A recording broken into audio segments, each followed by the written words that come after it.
ალბათ შესავალი სახით უნდა ვთქვათ, უნდა გავაკეთოთ დაკვირვება იმ პროცესზე, რაც ამჟამად მიმდინარეობს. ზოგადად არქიტექტურით დაინტერესებული საზოგადოებისთვის გლობალური მასშტაბით ეს არის დაინტერესება საბჭოთა არქიტექტურით, ასევე საქართველოში მიმდინარეობს ეს პროცესი საბჭოთა არქიტექტურით და საერთოდ ზოგადად საბჭოთა წარსულით დაინტერესება.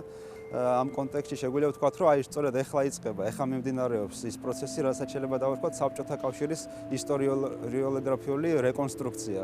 რა ხდება ერთგვარი პოლიტოლოგიური, კულტურული კონსტრუქციის შექმნა, რამაც უნდა აღწეროს თუ რა იყო საბჭოთა კავშირი, რა ხდებოდა იქ.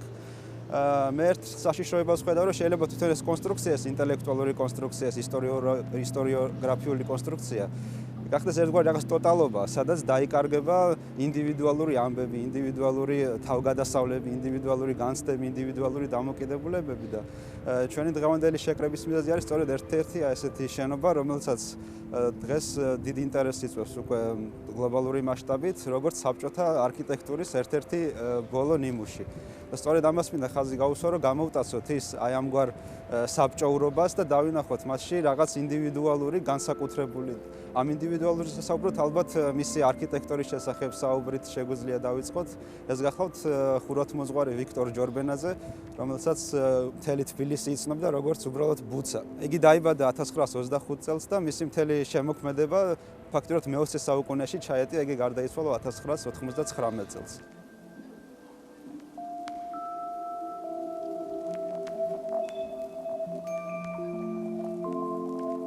იგი გაიზარდა სხვათა შორის ქალაქ სამტრედიაში. მან მიიღო განსაკუთრებული განათლება, მუსიკალური, ასევე უცხოენების განათლება. საშუალება ჰქონდა მის დედას, რომ მისთვის დაექირავებინა მასწავლებლები და შესაბამისად შეიძლება თავისუფლად ისაუბრა ფრანგულად, ინგლისურად და ასე შემდეგ.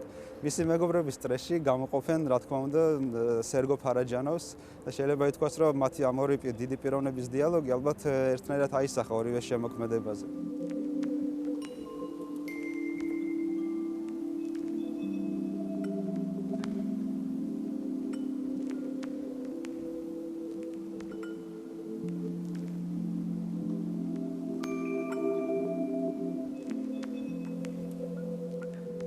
ასევე უნდა ვისაუბროთ ბუცას განსაკუთრებულ ინტერესზე ქართული ხუროთმოძღვრების მიმართ, ქართული საეკლესიო ხუროთმოძღვრების მიმართ.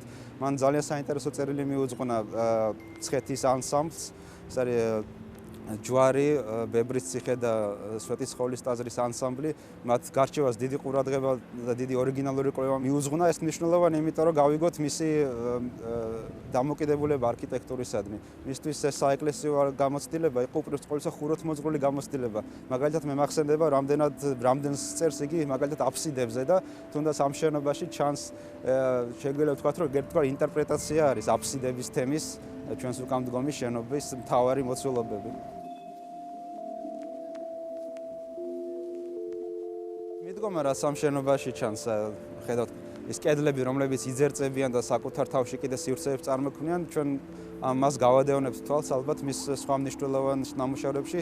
ალბათ ეს არის განსაკუთრებით მუხათგვერდის სასაფლაოზე კრემატორიუმი და მეორე უაღრესად საინტერესო შენობა ეს არის ყვარელში ილია ჭავჭავაძის სახელობის მუზეუმი. ალბათ ეს სამი შენობა არის ყველაზე მეტად სახიერი ბუცას შემოქმედებაში. თუმცა ზოგადად შეგვიძლია ვთქვათ, რომ მეტნაკლებად პლასტიკისადმი და პლასტიკური ხაზისადმი მიდრეკილება მის ყველა პროექტში ასე თუ ისე იკვეთება.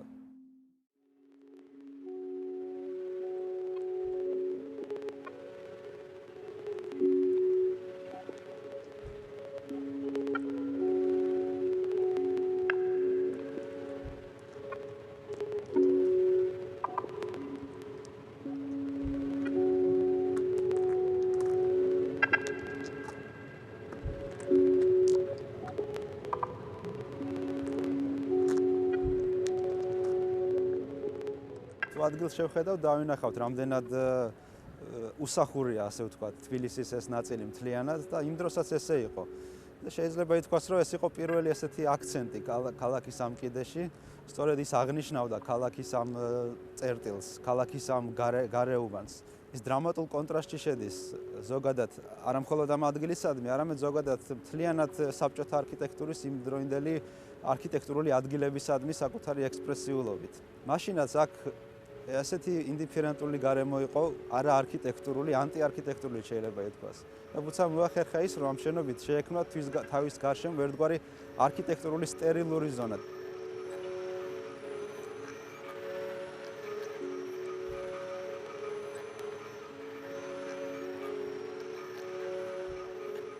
დღევანდელი გადასახედიდან შეგვიძლია ასევე უკვე ისტორიული მნიშვნელობა მივანიჭოთ ამ შენობას. რამდენადაც ბუცა იყო ადამიანი, რომელსაც არქიტექტურა აინტერესებდა უპირველეს ყოვლისა. მის პრიზმაში გაიარა უამრავმა არქიტექტურულმა გამოცდილებებმა და ეს შენობა ალბათ ამ მრავალი გამოცდილების დანატოვარი არის. შეიძლება გავიხსენოთ აქ ალბათ ადრეული მოდერნიზმი, ექსპრესიონიზმი, შედარებით გვიანდელი მოდერნიზმი, მაგალითად კორბუზიე და მისი რონშანი. ასევე გვახსენდება ანთროპოსოფიული არქიტექტურის ნიმუშები, მენდელსონის, ეინშტეინის კოშკი, როგორც ექსპრესიონიზმის ნიმუშები.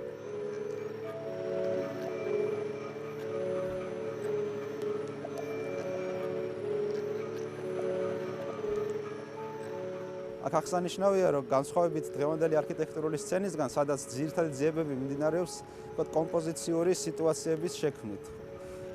ანუ შეგვიძლია ვთქვათ, რომ თანამედროვე არქიტექტურის ძირითადი იარაღი რაღაც სხვადასხვა კომპოზიციური სიტუაციების დაფიქსირება არის, რომელიც შეიძლება ესეთიც იყოს და ესეთიც. ეს შენობა იმით არის გამორჩეული, რომ იგი ეძებს ჰარმონიას, ასე ვთქვათ. რამდენადაც ის გაუცხოებულია თითქოს თავისი გრანდიოზული მასშტაბით ექსტერიერში, იმდენად მოშინაურებული და თანამასშტაბური არის ადამიანისადმი ინტერიერში.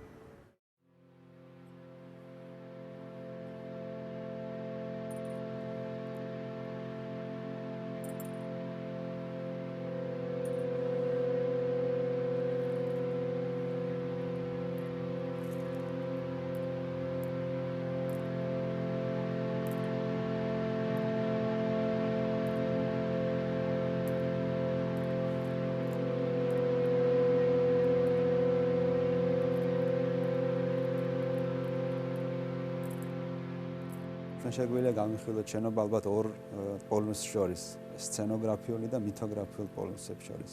სცენოგრაფიულში გულისხმობთ თუ როგორ არის არქიტექტურული სივრცე განაწილებული, რა ტიპის თამაშებს სთავაზობს იგი საზოგადოებას.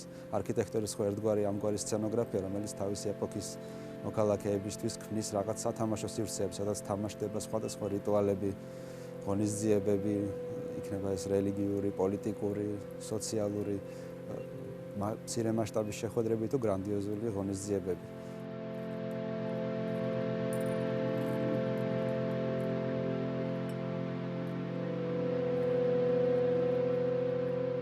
სცენოგრაფიული ელემენტების გარდა შეგვიძლია აღწეროთ კიდე ის რამდენიმე ელემენტი, რაც ერთგვარ გადაძახილებს ქმნის არქიტექტურის ისტორიასთან. კვლავ გავიხსენოთ აფსიდები, რომელიც ალბათ ბუცა ჯორბენეძის ერთ-ერთი ინტერესის თემა იყო. გავიხსენოთ ბანას ტაძარი და მისი აფსიდები, ასევე შეგვიძლია რუსული ხუროთმოძღვრებაც გავიხსენოთ. შეიძლება ეს ორი ძირითადი ცილინდრული მოცულობა სწორედ ამ აფსიდების ერთგვარი გახსენებაც არის.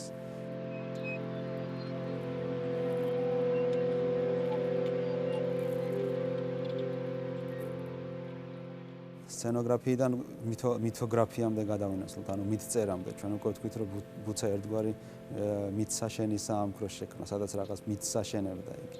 რისგან შედგება ეს მითოგრაფია, მითოგრაფიული წერილობა? ანუ თვითონ გვიბიძგებს, რომ რაღაც მითოლოგიური სიმბოლოები წავიკითხოთ ამ ყველაფერში.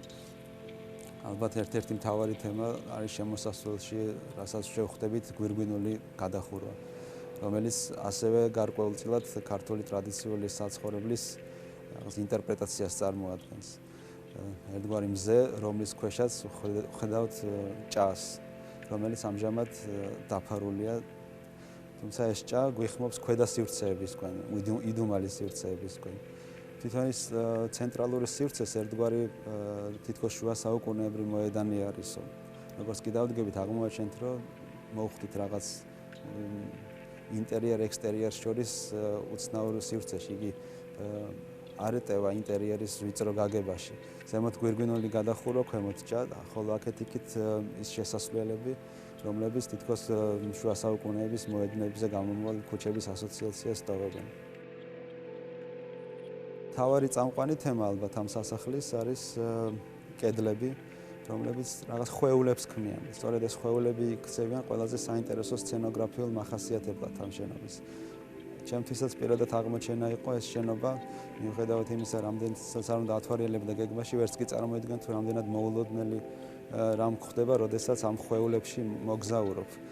ამ შემთხვევაში გავიწყდება ყოველგვარი მითოგრაფიული ნაწერი, როგორც თუნდაც ჩვენს უკან ჩანს ერთ-ერთი ამგვარი მითოგრაფიული ნაწერი, როგორც ბატონი ზურაბ ნიჟარაძის ფერწერული ტილო თავისი სიმბოლური გამოსახულებებით. რა თქმა უნდა, ეს შენობა სწორედ ამგვარი უამრავი ამგვარი სიმბოლოს გაშიფრვისკენ გვიბიძგებს, მაგრამ როგორც კი მასში შემოვდივარ, თითქოს გვავიწყდება ეს ყველაფერი და მაშინ არქიტექტურა გადაიქცევა წმინდა სივრცით გამოცდილებად.